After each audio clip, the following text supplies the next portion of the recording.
दोस्तों, एक महिला दरोगा रात को सोई हुई थी, लेकिन सुबह जब वह उठी तो उसे कुछ अजीब सा महसूस हुआ। जब उसने अपने बदन पर हाथ फेरा तो वह चौंक गई, क्योंकि उसके शरीर पर एक भी कपड़ा नहीं था। वह पूरी तरह से निर्वस्त्र अवस्था में बिस्तर पर पड़ी हुई थी। उसकी नजर जब साइड में चल रही टीवी पर गई तो उसकी आंखें फटी की फटी रह गईं। टीवी पर उसी का वीडियो चल रहा था, जिसमें वह पूरी तरह से नग्न थी और कोई व्यक्ति उसके साथ संबंध बना रहा था। तभी रूम का दरवाजा खुलता है और एक व्यक्ति अंदर प्रवेश करता है। जब वह महिला दरोगा उस व्यक्ति को देखती है तो वह शॉक रह जाती है। दोस्तों, आखिर कौन था वह व्यक्ति और क्या हुआ था उस महिला दरोगा के साथ? एक दिल को दहला देने वाली और मन को झकझोर देने वाली कहानी, एक सच्ची घटना लेकर आज मैं आपके सामने हाजिर हूँ। तो दोस्तों, गुड मॉर्निंग, नमस्कार, सत श्री अकाल। एक बार फिर से आप तुम लोग का स्वागत है स्टोरी बाई क्राइम 100 के इस एपिसोड में। उम्मीद है पूरी फैमिली अच्छी होगी, अपना और अपनों का ख्याल रख रही होगी। दोस्तों, कहानी में आगे बढ़ने से पहले आप लोगों से फिर वही रिक्वेस्ट है कि अगर आप चैनल पर नए हैं तो चैनल को सब्सक्राइब करें, शेयर करें और ज़्यादा से ज़्यादा लाइक करें। और जिन भी लोगों को अपना नाम बुलवाना है वह कमेंट बॉक्स में अपना नाम जरूर लिखें और कहाँ से हैं यह भी लिखें। तब तक ज़्यादा देरी ना करते हुए कहानी में आगे बढ़ते हैं। तो दोस्तों, आज की जो सच्ची घटना मैं आपको सुनाने जा रहा हूँ, यह सच्ची घटना उत्तर प्रदेश का एक शहर लगता है लखनऊ। दोस्तों, लखनऊ के पुलिस मुख्यालय में तैनात एक महिला दरोगा जिसका नाम अनीता उपाध्याय वहां पर 3 सालों से नौकरी कर रही थी। परिवार में उसका एक पति था और एक 6 साल का बेटा। पति सरकारी नौकरी में ग्राम सेवक के पद पर तैनात था और उसकी नौकरी लखनऊ से लगभग 90 किलोमीटर दूर थी, इसलिए वह अपने बेटे के साथ वहां रहता था और अनीता पुलिस मुख्यालय लखनऊ में ही रहती थी, जहां उसे एक क्वार्टर अलॉट किया गया था। बात 20 जनवरी 2016 की है, जब पुलिस स्टेशन में वायरलेस पर हुड़दंग की खबर आती है। तुरंत पुलिस दल रवाना होता है, जिसमें अनीता उपाध्याय भी शामिल होती हैं। वहां पहुंचने पर स्थिति ऐसी बन जाती है कि लाठीचार्ज करना पड़ता है। इस लाठीचार्ज करने के दौरान कई लोग घायल हो जाते हैं और इलाज के दौरान 2 लोगों की मृत्यु भी हो जाती है। मामला मीडिया में ही बड़ा हो जाता है और जो पुलिस वाले वहां पर ड्यूटी कर रहे थे उन्हें लाइन हाजिर कर दिया जाता है। इसमें अनीता उपाध्याय भी शामिल थी। लाइन हाजिर होने के बाद सभी पर इंक्वायरी बैठाई जाती है। अनीता उपाध्याय इस स्थिति से बहुत डर जाती हैं। उसे अपनी नौकरी जाने का डर सताने लगता है। उसी की मदद के लिए वह अपने थाना इंचार्ज रोहित यादव के पास जाती हैं। रोहित यादव उसे आश्वासन देते हैं कि वह उसकी नौकरी को सुरक्षित रखेगा। 3 फरवरी 2016 की बात है।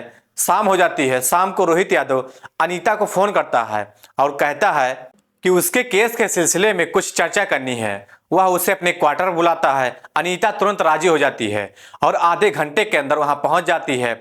जब वह रोहित यादव के क्वार्टर पहुंचती है और दरवाजा खटखटाती है तो अंदर से आवाज आती है कि हाँ, खुला है, अंदर आ जाओ। अनीता अंदर जाती है और देखती है कि रोहित यादव रूम में बैठकर शराब पी रहा था। मेज पर शराब की बोतल थी और 2 गिलास रखे हुए थे। यह देखकर अनीता थोड़ा सा असहज महसूस करती है, लेकिन रोहित सुनीता से कहता है कि यहाँ आपको कोई फॉर्मेलिटी की जरूरत नहीं है। वह उसे फ्रैंक होकर बैठने के लिए कहता है।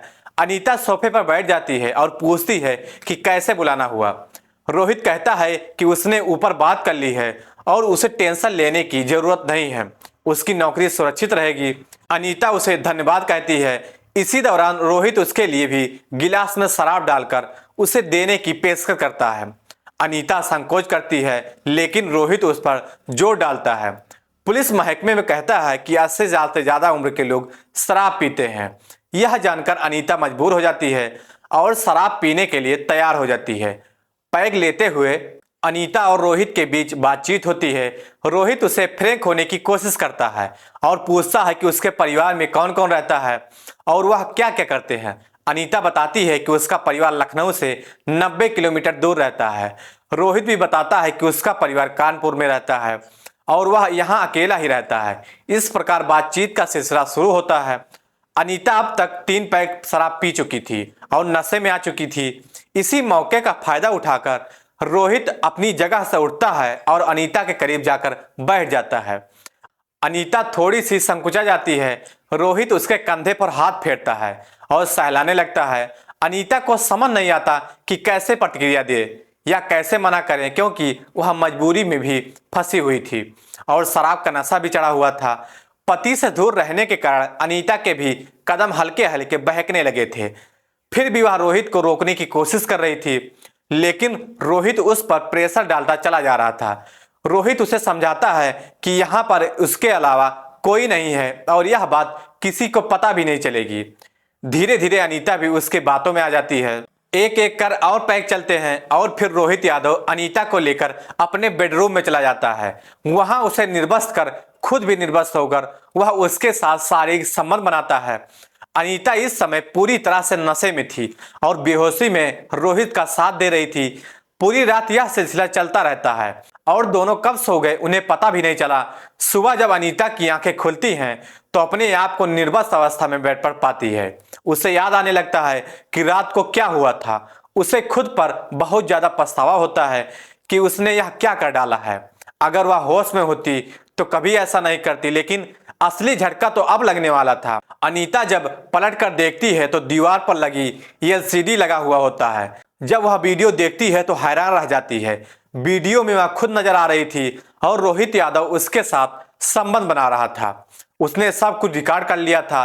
तभी दरवाजा खुलता है और रोहित अंदर आता है। अनीता उसे आश्चर्यचकित नजरों से देखती है। रोहित मुस्कुराता है। अनीता पूछती है, सर यह सब क्या कर रहे हैं आप? एक तो आपने मेरे साथ इतना गंदा काम किया, जब मैं होश में नहीं थी आपने मेरा फायदा उठा लिया, ऊपर से आपने मेरा वीडियो भी बना लिया और उसे टीवी पर चला रहे हैं। रोहित कहता है, जस्ट कूल यार, टेंशन क्यों लेती हो? यह तो बस मैंने इसलिए बनाया था ताकि जब मन करे देख सकूं और एंजॉय कर सकूं। अनीता को बहुत ज्यादा गुस्सा आ रहा था, लेकिन वह कुछ नहीं कर सकती थी क्योंकि रोहित उसका बॉस था और उसकी नौकरी खतरे में थी। साथ ही उसका वीडियो रोहित के फोन में आ गया था। अनीता वहां से निकल जाती है। इस सिलसिले की शुरुआत के बाद रोहित लगातार अनीता यादव का शोषण करने लगा था। बार बार उसे अपने क्वार्टर पर बुलाता है और ना चाहते हुए भी अनीता को मजबूरन आना पड़ता है। अब महीने में करीब 20 दिन अनीता अपनी रातें रोहित यादव के क्वार्टर पर बिताने लगी थी। रोहित उसका जमकर शोषण कर रहा था। एक रात जब अनीता रोहित की बाहों में होती है और वह उसके साथ संबंध बना रही होती है तो वह अनीता से कहता है कि अनीता, मैंने तुम्हारे बारे में ऊपर के अधिकारियों से बात कर ली है। वह तुम्हारी फाइल क्लियर करने के लिए तैयार हैं, लेकिन एक शर्त रखी है। अगर तुम वह शर्त पूरी कर देती हो तो तुम्हारी नौकरी का खतरा टल जाएगा। अनीता पूछती है, सर कितने पैसे देने होंगे? रोहित हंसता है और कहता है, तुम्हें पैसे देने की क्या जरूरत है अनीता, तुम्हारे पास तो ऐसा अनमोल खजाना है कि लोग खुद तुम्हें पैसे देंगे। तुम्हें वही करना है उन साहब के साथ जो हम दोनों अभी कर रहे हैं। बस एक बार उन्हें खुश कर दो और तुम्हारा काम हो जाएगा। अनीता चिढ़ जाती है और गुस्से से कहती है, मैं ऐसा नहीं कर सकती हूँ। रोहित गुस्से में कहता है, अनीता ज्यादा नाटक मत करो, तुम जैसे को सीधा करना मुझे बहुत अच्छी तरीके से आता है। चुपचाप कल शाम को 8 बजे साहब के बंगले पर पहुंच जाना। अगर नहीं गई तो परसों तेरा सस्पेंशन लेटर तेरे टेबल पर होगा।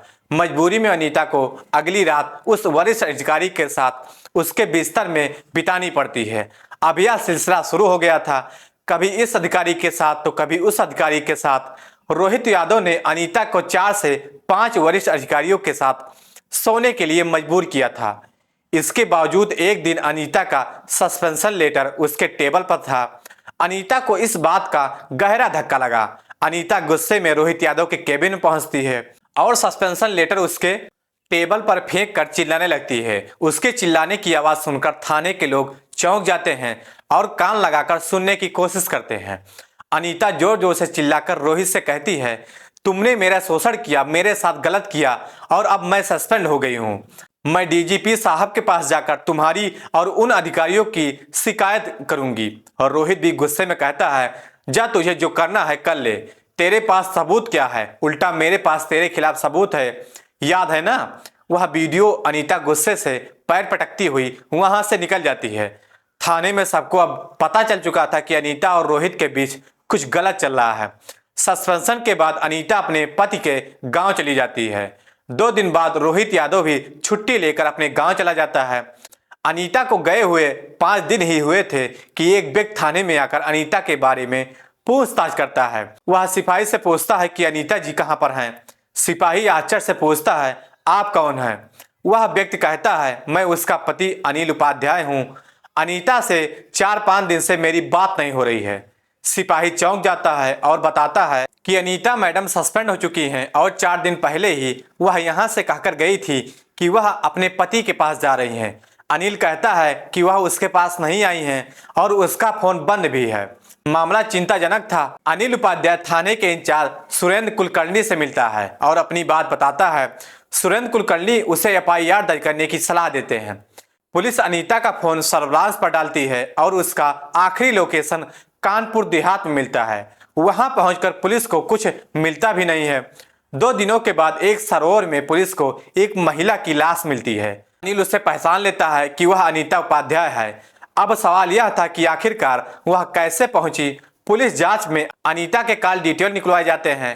उसके फोन पर आखिरी कॉल एक पीसीओ से आया था जो कानपुर देहात में था। पुलिस पीसीओ पर पहुंचती है लेकिन वहां से कोई सुराग नहीं मिलता है। अनिल परेशान था कि उसकी पत्नी वहां कैसे पहुंची और उसने आत्महत्या क्यों की। पुलिस इस केस को आत्महत्या के एंगल से देख रही थी। अनिल बार बार थाने जाता था और एक महिला सिपाही उससे कहती है कि उसे कुछ जरूरी बात करनी है। बाहर ले जाकर वह कहती है कि मुझे शक है कि अनीता की हत्या हुई है। यह सुनकर अनिल चौंक जाता है और कहता है, यह आप क्या कह रही हैं?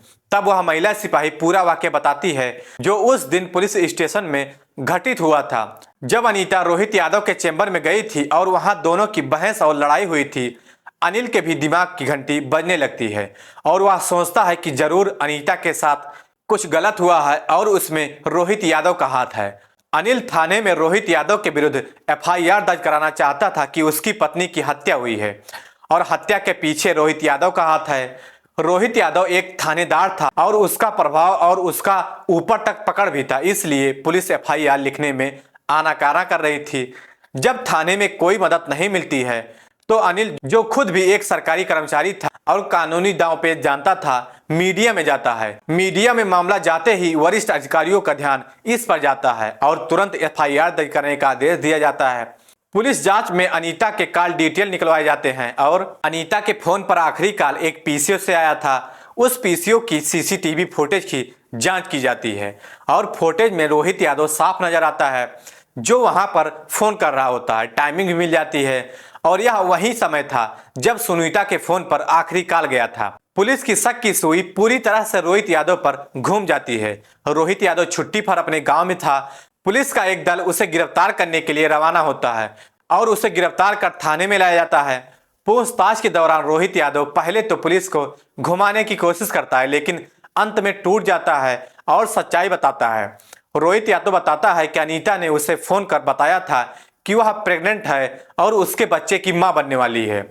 अनीता ने कहा था कि अगर उसे नौकरी वापस नहीं मिली तो वह रोहित और अन्य 4 अधिकारियों को फंसा देगी। यह सुनकर रोहित सख्ते में आ गया था और अनीता से प्यार से बात करने लगा था। रोहित ने अनीता को विश्वास दिलाया था कि वह सब कुछ ठीक कर देगा और उसे कानपुर देहात के एक इलाके में बुलाया। उसने अनीता को पीसीओ से फोन किया ताकि उसका खुद का नंबर ना दिखे। वहां जाकर रोहित ने अनीता को कार में बिठाया और सरोवर के किनारे ले गया। वहां बहस के दौरान रोहित ने अनीता का गला दबाकर हत्या कर दी और लाश को सरोवर में फेंक दिया। रोहित यादव के खिलाफ आईपीसी की धारा 306, 376 और 302 के तहत केस दर्ज कर दिया जाता है और उसे न्यायालय के सामने पेश किया जाता है। रोहित यादव को जेल भेज दिया जाता है लेकिन मामला अभी भी कोर्ट में लंबित है और अनीता को अभी तक न्याय नहीं मिला है। हम न्यायालय से यही गुजारिश करेंगे कि अनीता को जल्द से जल्द न्याय मिले और ऐसा न्याय मिले कि ऐसे दरिंदे 100 बार सोचे ऐसा गुनाह करने के लिए। दोस्तों, यह अगर अनीता ने पहले दिन ही रोहित यादव के खिलाफ कदम उठाया होता जब पहली बार उसने उसके साथ दरिंदगी की थी तो शायद आज उसे अपनी जान ना गंवानी पड़ती और वह अपने परिवार के साथ होती। आपका क्या मानना है कमेंट बॉक्स में जरूर बताएं। अगर आपको यह वीडियो पसंद आया हो तो लाइक करें। तो दोस्तों, जाते जाते कुछ लोगों का नाम बोलना है। बस्ती के रहने वाले विराट यादव, कानपुर के रहने वाले वसीम, राजस्थान से सुगम कामावत, खैरा खुर्द लोमरी से रामजी साहू, आप लोगों को बहुत बहुत धन्यवाद। तो दोस्तों, इस पूरी घटना को सुनाने का उद्देश्य किसी को परेशान करना नहीं था, किसी का दिल दुखाना नहीं था, बल्कि आप लोगों को जागरूक करना है, आप लोगों को सचेत करना है। तो दोस्तों, कहानी कैसी लगी कमेंट बॉक्स में जरूर बताएं। अगर चैनल पर नए हैं तो चैनल को सब्सक्राइब करें, शेयर करें और ज़्यादा से ज़्यादा लाइक करें ताकि हमें भी मोटिवेशन मिलता रहे। तब तक के लिए जय हिंद, जय भारत।